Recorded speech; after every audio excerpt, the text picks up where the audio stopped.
Breaking news చూస్తున్నాం. Drugs కు అలవాటు పడిన ఓ లేడీ డాక్టర్ ను పోలీసులు పట్టుకున్నారు. హైదరాబాద్ లో ఓ కార్పొరేట్ హాస్పిటల్లో డాక్టర్ కమ్ సీఈఓగా ఉన్న ఆమెను రాయదుర్గం పోలీసులు అదుపులోకి తీసుకున్నారు. డెలివరీ బాయ్ బాలకృష్ణ ఆమెకు డ్రగ్స్ అందిస్తూ ఉండేవాడనే పక్కా సమాచారంతో రాయదుర్గం పోలీసులు కాపు కాసి ఇద్దరిని పట్టుకున్నారు. లేడీ డాక్టర్ ను రీహాబిలిటేషన్ సెంటర్ కు తరలిస్తున్నారు.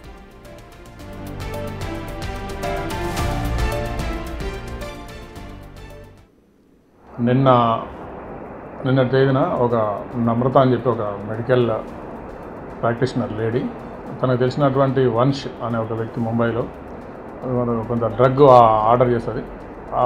దానికి సంబంధించినటువంటి సప్లై ఇవ్వడం కోసం ఒక బాలకృష్ణ అనే ఒక వ్యక్తి వచ్చి రాయదుర్గం ఏరియాలో ఆ లేడీకి హ్యాండ్ ఓవర్ చేస్తుంటే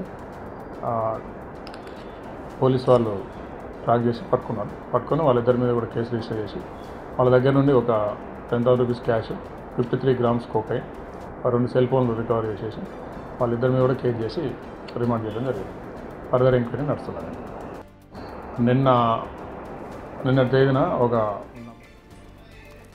ఇప్పటికే ఇదే విషయానికి సంబంధించిన పూర్తి updates my associate input editor Nagesh అందించడానికి సిద్ధంగా ఉన్నారు. నగేష్, ఒక డాక్టర్ తనకి డ్రగ్స్ వాడకూడదు అని మంచిగా తెలిసే ఉంటుంది. షీఈ్ ఎడ్యుకేటెడ్ ఎనఫ్, అయినా కూడా డ్రగ్స్కి బానిస అయింది.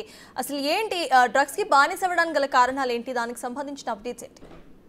అంటే వ్యక్తిగత విషయాలు, కుటుంబానికి సంబంధించిన వైరుధ్యాలే కారణమై ఉండొచ్చు. కానీ ప్రస్తుతానికైతే చిగురుపాటి నమ్రత ప్రముఖ హాస్పిటల్ సీఈఓగా కూడా పనిచేస్తున్నారు. వాళ్ళ తండ్రి చిగురుపాటి వంశీ ముంబై హాస్పిటల్ చైర్మన్ కూడా. అంటే ప్రముఖ వ్యాపార కుటుంబం నుంచి కూడా ఆమె ఎదిగింది. ఆంకాలజిస్ట్గా కూడా ఆమె డాక్టర్గా ఉంది. మరి అందులో క్యాన్సర్ని ట్రీట్మెంట్ చేసే డాక్టర్గా ఉన్న చిగురుపాటి నమ్రత ప్రస్తుతం డ్రగ్స్తో పట్టుబడడం అనేది కూడా డాక్టర్లకు సంబంధించిన, అంటే ఫ్యామిలీస్లో కావచ్చు, డాక్టర్లకు సంబంధించిన జనరల్ వ్యవహారంలో కావచ్చు ఒక కలకలం రేపుతుందని చెప్పచ్చు. ఎందుకంటే గతంలో డ్రగ్స్తో పట్టుబడిన డాక్టర్లు చాలా వరకు ఎవరు లేరు. ఎందుకంటే మద్యం తాగుతూ రకరకాల ఇష్యూస్లో కూడా కొంతమంది డాక్టర్లు పేర్లు బయటకు వచ్చాయి. కానీ ఏకంగా 53 గ్రాముల డ్రగ్స్తో పట్టుబడడం అనేది కూడా సంచలనమైన విషయం. ఎందుకంటే 53 గ్రాములు అంటే ఆషామాషి వ్యవహారం కాదు. ఏ 1 గ్రామో 2 గ్రాములకో పట్టుబడితేనే చాలా పెద్ద విషయంగా కూడా మీడియా ఎక్స్పోజ్ చేస్తుంటుంది. అందులో ప్రముఖ ఆంకాలజిస్ట్ డాక్టర్గా ఒక ప్రముఖ హాస్పిటల్కి సీఈఓ ఉన్న చిగురుపాటి నమ్రత తను ముంబై నుంచి 4 ఏళ్ళుగా కూడా పెద్ద ఎత్తున డ్రగ్స్ని హైదరాబాద్ తెప్పించుకుంటూ రకరకాలుగా ఆమె సేవిస్తూ ఉన్నదంటే చాలా ఆశ్చర్యకరమైన విషయమే. అంటే ఈ సంచలనమైన విషయంగా కూడా ఖచ్చితంగా చెప్పచ్చు. పోలీసులు కూడా మొదట పట్టుబడిన తర్వాత అంటే టీనాబ్ అధికారులు ఈ ఆపరేషన్ని చాలా పకడ్బందీగా నిర్వహించారు. రకరకాల అంటే వ్యక్తుల సంభాషణలు అవన్నీ కూడా వాళ్ళు ఫోన్ కాల్ లిస్టులు రకరకాల అంశాలని పరిగణలోకి తీసుకున్న తర్వాతనే బాలకృష్ణ అనే వ్యక్తి తాను డ్రగ్స్ని వాట్సాప్ కాల్ ద్వారా బాలకృష్ణతో మాట్లాడిన కన్వర్జేషన్ కావచ్చు, తాను కాంటాక్ట్లో ఉన్న విషయాన్ని కూడా పోలీసులు టీనాబ్ అధికారులు గుర్తించారు. అందులో లేడీ పోలీస్ అధికారులనే నియమించి ఆపరేషన్ను కూడా పకడ్బందీగా నిర్వహించిన పరిస్థితి. సో ఈ వ్యవహారం డ్రగ్స్ బాలకృష్ణ తీసుకెళ్లి అపార్ట్మెంట్లో అందిస్తున్న క్రమంలోనే అక్కడే మాటు వేస్తున్న టీనాబ్ అధికారులు రెడ్ హ్యాండెడ్గానే ఇద్దరిని పట్టుకున్నారు. కానీ తను తెల్లబోయింది. అంటే అధికారులు పోలీసులు కానీ తను పట్టుకుంటారనే విషయాన్ని గుర్తించలేదు. అంటే తాను ఐఫై ఫ్యామిలీకి చెందిందని కూడా భావించి ఉండొచ్చు. సో ప్రస్తుతం మనతో జనరల్ ఫిజిషియన్ డాక్టర్ ప్రభు గారు ఉన్నారు. నమస్తే అండి ప్రభు గారు. నమస్కారం.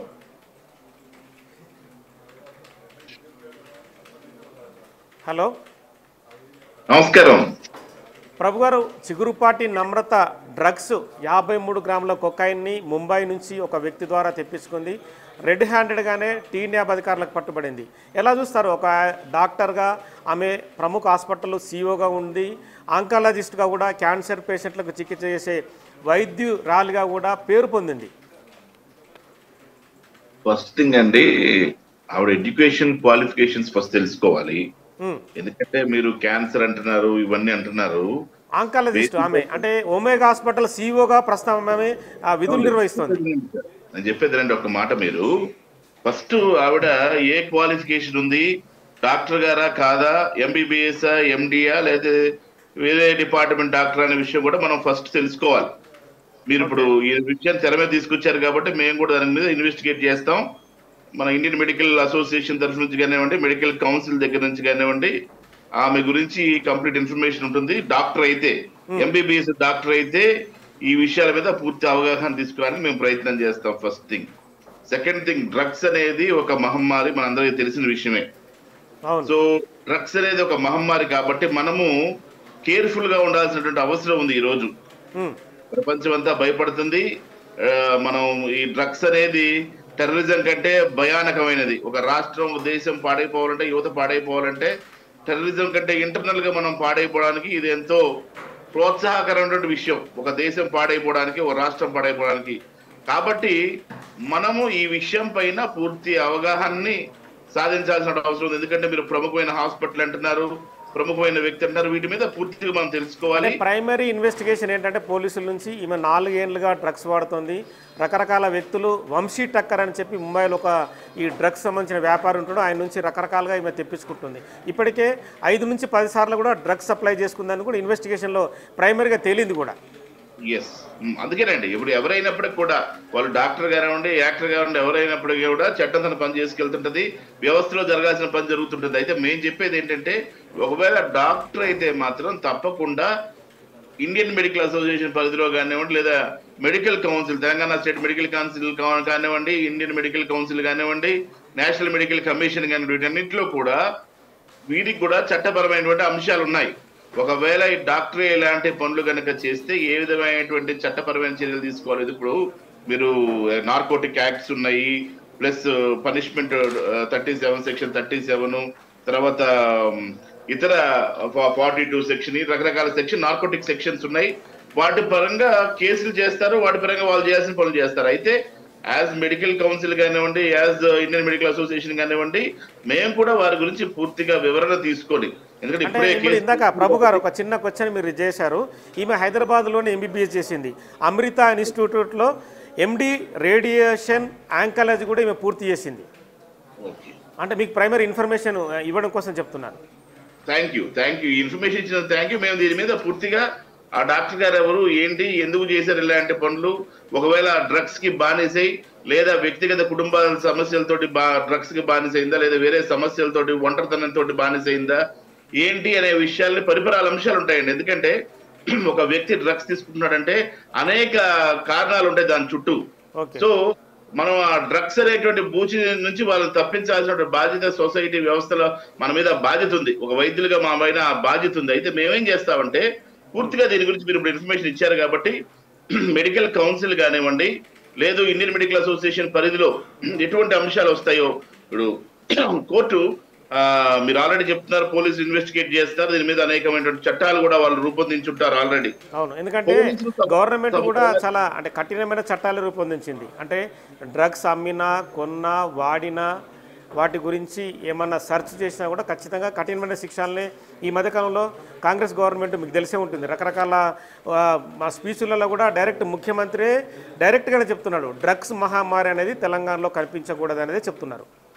అవునండి, ఇండియన్ మెడికల్ అసోసియేషన్ కూడా ఇదే ఆస్పెక్ట్ ని అనేక సార్లు మేము కూడా ప్రజల్లోకి తీసుకెళ్తా ఉన్నాం. అనేక సందర్భాల్లో ప్రజల్లోకి తీసుకెళ్లి డ్రగ్స్ మహమ్మారిని మీరు కూడా విస్తృత ప్రచారం చేశాం ఈ విషయాల మీద. కాబట్టి ఒకవేళ డాక్టర్స్ ఈ విధంగా చేశారు అని మీరు ఇప్పుడు డాక్టర్ అన్నారు, ఇప్పుడు మీరు ప్రైమరీ ఇన్వెస్టిగేషన్ లో MD రేడియేషన్ అని చెప్తున్నారు. సో ఇవన్నిటి మీద మేము పూర్తి విచారణ చేసి, వాళ్ళు నిజంగా జరిగితే ఏ విధమైన ప్రభుత్వం ఎటువంటి చర్యలు తీసుకుంటుంది, చట్టం ఎటువంటి చర్యలు తీసుకుంటుంది, మాకు ఉన్నటువంటి వెసులుబాటులో మాకున్న ఇండియన్ మెడికల్ అసోసియేషన్ కానివ్వండి, లేదా తెలంగాణ స్టేట్ మెడికల్ కౌన్సిల్ కానివ్వండి, వీళ్ళందరూ కలిసి కూర్చొని ఏ రకమైనటువంటి ఈ ఫైల్ అంతా చూసిన తర్వాత డాక్టర్ గారి పరిస్థితి, మానసిక పరిస్థితి ఏ విధంగా ఉంది, మానసిక పరిస్థితి బాగుందా బాగాలేదు, అనేక పరిగణించుకొని ఎటువంటి చర్యలు తీసుకోవాలో, వారికి మీద ఎటువంటి చర్యలు తీసుకోవాలో మేము తీసుకోవడానికి ఉపక్రమిస్తాం. అంటే మామూలుగా చిన్న చిన్న క్వశ్చన్లు కొంతమంది రేజ్ చేశారు. అంటే మనం పోలీసులతో మాట్లాడినప్పుడు కూడా, అంటే ఒక డాక్టర్గా ఉండి మత్తు మందు తీసుకున్న తర్వాత ఆంకాలజీ MDగా ఉన్న ఈమె ఆపరేషన్ ఎట్లా నిర్వహించింది, హాస్పిటల్కి ఎలా వెళ్ళింది, ఒక హాస్పిటల్కి CEOగా ఉందనేది కొన్ని క్వశ్చన్లు రేజ్ చేశారు. సో ఇవన్నిటికీ మామూలుగా అంటే మీరు చెప్పదలుచుకుంది ఏంటి యాజ్ ఏ మీరు ఒక డాక్టర్గా? అంటే సార్ ఇక్కడ ఒక ముఖ్యమైన అంశం ఏంటంటే అండి, డాక్టర్ అనే అంశం పక్కన పెడితే మీరు అన్న రేడియేషన్, MD రేడియేషన్, వీళ్ళు ఆపరేషన్ చేయరు. MD రేడియేషన్ చికిత్స కూడా అంటే వాళ్ళకు క్యాన్సర్ పేషెంట్లకు రకరకాలుగా మీరు చికిత్స అందజేస్తుంటారు కదా. అవును. అయితే వీళ్ళు సైకియాట్రిక్ లెవెల్స్, నేను అదే చెప్తాను మీకు, ఒక పర్సన్ యొక్క సైకియాట్రిక్ లెవెల్స్ ఏ విధంగా ఉన్నాయి, ఈ విధంగా మారడానికి గల కారణాలు ఉంది, ఏ విధంగా జరిగింది, ఇలాంటి అనేకమైనటువంటి అంశాలు మేము పరిగణలోకి తీసుకుంటాం. ఎప్పుడైతే ఈ అంశాన్ని పరిగణలోకి తీసుకుంటామో పరిగణలోకి తీసుకున్న దాన్ని బట్టి చర్యలు తీసుకోవడానికి అవకాశం ఉంటుంది. సరే, ఎవరు చేసినా కూడా అది డాక్టర్ కానివ్వండి, లేదు కామన్ మ్యాన్ కానివ్వండి, ఎవరు చేసినా కూడా చట్టం దాన్ని పని చేసుకెళ్ళడం అయితే తెలిసిన విషయమే. మనకి చట్టం ఏ విధంగా చర్యలు తీసుకోవాలో అటువంటి చర్యలు చట్టం తీసుకుంటుంది.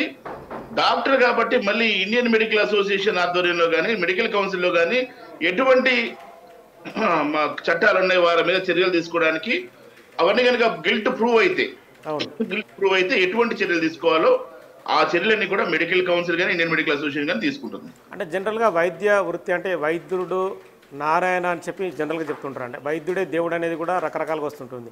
కానీ వైద్య వృత్తిలో ఇలాంటి అంటే గతంలో రాకపోయి ఉండొచ్చు, డ్రగ్స్ తీసుకున్న డాక్టర్లు పట్టుపోయి, అంటే నేను కూడా రెగ్యులర్గా చూస్తున్నా ఒక 20 ఏళ్ళుగా, కానీ ఎవరు పట్టుబడిన అంశాలు లేవు. అంటే మద్యం తాగుతూ డాక్టర్లు కనిపించారనేది రకరకాల అంశాలు ఉన్నాయి. కానీ ఇలా డ్రగ్స్ తీసుకుంటూ పట్టుబడ్డ మొదటి మహిళగా అంటే మొదటి డాక్టర్గా ఈమె ఉండి ఉండొచ్చు అనుకుంటున్నాను నేను. అంటే ఇప్పుడు కొన్ని అంశాలని మనము అంటే ఇప్పుడు వాళ్ళ యొక్క ప్రైవసీ, వాళ్ళ యొక్క అనేకమైనటువంటి ఇన్ఫర్మేషన్ మనం మాట్లాడాలి. అంటే పూర్తి అవగాహన కావాలి మన కేసు మీద. ఒక డాక్టర్ల గురించి కానివ్వండి, ఇప్పుడు మీరు డాక్టర్ వైద్య నారాయణ హరి అంటున్నారు, అదే డాక్టర్ని చాలా చోట్ల హాస్పిటల్ మీద దాడి చేసి, మన పంజాబ్ లో అయితే హాస్పిటల్ మొత్తం దాడి చేసి డాక్టర్లను చంపేశారు. అనేక చోట్ల మరి నారాయణ హరి అనేటువంటి డాక్టర్ నే హరి చేసేసేటువంటి సందర్భాలు చాలా ఉన్నాయి. అది తెలంగాణలో కూడా చాలా చోట్ల జరిగాయి కూడా, గాంధీలో కానీ మిగతా చోట్ల కూడా. అయితే శోచనీయం, ఇదంతా శోచనీయం, బాధాకరం. డాక్టర్లు సామాన్యంగా డాక్టర్లు వారి పరిధిలో ఉండడానికి ప్రయత్నం చేస్తారు. పరిధిలో లేని వారు కానివ్వండి, డాక్టర్స్ ఎటువంటి మెడికల్ నెగ్లిజెన్స్ గురి చేసిన వాళ్ళు వారి మీద మెడికల్ కౌన్సిల్ కానివ్వండి, ఇండియన్ మెడికల్ అసోసియేషన్ కానివ్వండి, మా దగ్గర రెగ్యులేటరీ అథారిటీస్, డిసిప్లినరీ కమిటీస్ ఇవన్నీ ఉంటాయి. ఈ డిసిప్లినరీ కమిటీ ద్వారా వారి మీద చర్యలు తీసుకుంటా ఉంటాం. ఎవరైనా అలా చేస్తే మా దృష్టికి కనుక ఏదైనా కంప్లైంట్ వచ్చినా కూడా ఇమీడియట్ గా వారి మీద తగు చర్యలు తీసుకోబడతాయి. సో ఇప్పుడు ఇది ఫస్ట్ టైం మేము కూడా వింటాం. ఇలాంటి సన్నివేశం బాధాకరం, శోచనీయం. కానీ దీనిపైన పూర్తి స్థాయిలో విచారం జరగాలి. ఎందుకంటే ఇప్పుడు వెరీ ప్రిలిమినరీ స్టేజ్ కాబట్టి పూర్తి ఇన్ఫర్మేషన్ మన దగ్గర లేదు కాబట్టి మనం ఇన్ఫర్మేషన్ అంతా తీసుకున్న తర్వాత వాళ్ళు డాక్టర్ గారు ఈ విధంగా చేసుకనుకుంటే దాని మీద వారి యొక్క మానసిక స్థితి, వారు ఎందుకంటే డ్రగ్స్ కి 4-5 సంవత్సరాల నుంచి అలవాటు పడి ఉన్నారంటే వారి యొక్క మానసిక స్థితి ఏ విధంగా ఉంది, వారి ఆరోగ్య పరిస్థితి ఏ విధంగా ఉంది, అనేకమైనటువంటి అంశాలని పరిగణలోకి తీసుకొని అప్పుడు మనం దీని మీద తగు చర్యలు తీసుకోవడానికి అవకాశం ఉంటుంది. అంటే ఒకవేళ మీ ఐఎంఏ అసోసియేషన్ నమ్రత దగ్గరికి అంటే ఆమెను రిహాబిలిటేషన్ సెంటర్కి పంపిస్తామని చెప్పి పోలీసులు అంటున్నారు. ఒకవేళ మీరు అవకాశం వస్తానికి అక్కడ వెళ్ళి ఆమెతో పర్సనల్గా మాట్లాడే అవకాశం ఉందా? తప్పకుండా వారితో మాట్లాడాల్సిన అవసరం ఉంది. ఎందుకంటే ఇండియన్ మెడికల్ అసోసియేషన్ డాక్టర్స్ యొక్క వెల్ఫేర్ గురించి ఆలోచిస్తుంది, డాక్టర్స్ యొక్క బాగోగుల గురించి చూస్తుంది. కాబట్టి ఇది part and parcel of Indian medical association. కాబట్టి వారు కూడా వైద్యులు కాబట్టి మా అసోసియేషన్ తరఫు నుంచి వారి దగ్గరికి వెళ్ళి పరామర్శించి వారి అసలు పరిస్థితులు ఏంటి, వారు ఏ విధంగా ఉన్నారు, ఏ విధంగా ఇలాంటి స్థితిలోకి ఏ విధంగా వెళ్ళారు, వీటన్నిటిని పరిగణలోకి తీసుకొని ఎటువంటి చర్యలు ఇంత జరిగినప్పటికి కూడా వారికి మానసిక ధైర్యం కల్పిస్తూ వారిని ఏ విధంగా ఒకవేళ ఈ సమస్యలో కనుకుంటే ఏ విధంగా వారిని బయటికి తీసుకురావడానికి, ఈ పరిస్థితుల నుంచి, ఈ డ్రగ్ అబ్యూస్ లో నుంచి, లేదు ఈ డ్రగ్స్ వాడకంలో ఏదైతే వారు బాధితులుగా మారారో వాటిలో నుంచి ఏ విధంగా బయటికి తీసుకురాగలుగుతాం అనేటువంటి చర్యలు కూడా చేపట్టడానికి ఇండియన్ మెడికల్ అసోసియేషన్ వెనుకాడబోదు. ఓకే అండి, థ్యాంక్ యూ ప్రభు గారు. సో మొత్తానికైతే ఐఎంఏ ఇండియన్ మెడికల్ అసోసియేషన్ కూడా ఖచ్చితంగా డాక్టర్ చిగురుపాటి నమ్రతను మత్తుకు బానిసైన ఆ వ్యసనం నుంచి బయటపడేలా కృషి చేస్తామంటుంది. ప్రైమరీగా అయితే పోలీస్ ఇన్వెస్టిగేషన్ రకరకాల కోణాల్లో జరుగుతుంటుంది. 53 గ్రాములతో పట్టుబడ్డది కాబట్టి ఖచ్చితంగా చాలా పెద్ద విషయమే. ఇందులో వంశ్ టక్కర్ కావచ్చు, ఇప్పుడు బాలకృష్ణ అనే తోటి వ్యక్తి పట్టుబడ్డాడు కావచ్చు. ఆ వాట్సాప్ గ్రూపు అలాగే చిగురుపాటి నెంబర్కి సంబంధించిన ఫోన్లు అనలైజ్ చేసి అందులో ఉన్న కాంటాక్ట్స్, వాట్సాప్ గ్రూపులు, వివిధ అంశాలపైన కూడా ఖచ్చితంగా టీన్యాప్ దర్యాప్తు జరిపే అవకాశం కనిపిస్తుంది. ప్రస్తుతం అయితే వంశ్ టక్కర్ ముంబైలో తన ఫోన్లు స్విచ్ ఆఫ్ చేసుకొని అజ్ఞాతంలోకి వెళ్ళినట్టుగా తెలుస్తుంది. ఒక వంశ్ టక్కరే డైరెక్ట్గా నమ్రతతో టచ్లో ఉన్నారా, లేదంటే వంశ్ టక్కర్ ఇంకా వేరే డాక్టర్లు కానీ వేరే హైదరాబాద్లో ఉన్న డ్రగ్స్కి బానిసైన వ్యక్తులతో టచ్లో ఉన్న అంశాన్ని కూడా ప్రస్తుతం అయితే దర్యాప్తు జరుపుతున్నారు. నెక్స్ట్ లెవెల్లో ఇన్వెస్టిగేషన్ సంబంధించి నెక్స్ట్ లెవెల్లో నమ్రతని రిహాబిలిటేషన్ సెంటర్కి వెళ్ళి పోలీసులే స్వయంగా అంటే మహిళా పోలీసులే వెళ్ళి ఆమె మానసిక స్థితిని బట్టి ఇన్వెస్టిగేషన్ చేసి ఇందులో ఉన్న వ్యక్తులు అలాగే వ్యాపారం జరుపుతున్న వ్యక్తులు కావచ్చు, కొనేవాళ్ళు, డ్రగ్స్కు బానిసైన వ్యక్తులు కావచ్చు, వాళ్ళందరినీ ఖచ్చితంగా అదుపులోకి తీసుకునే అవకాశం కనిపిస్తుంది. ఈ మత్తుకు బానిసైన తన తోటి డాక్టర్లు ఉన్నారా, లేదంటే స్నేహితులు ఉన్నారా, శ్రేయోభిలాషులు ఉన్నారా, వాళ్ళందరినీ కూడా ఖచ్చితంగా వాళ్ళ నుంచి బయటపడడం కోసం అవకాశం చేయడం.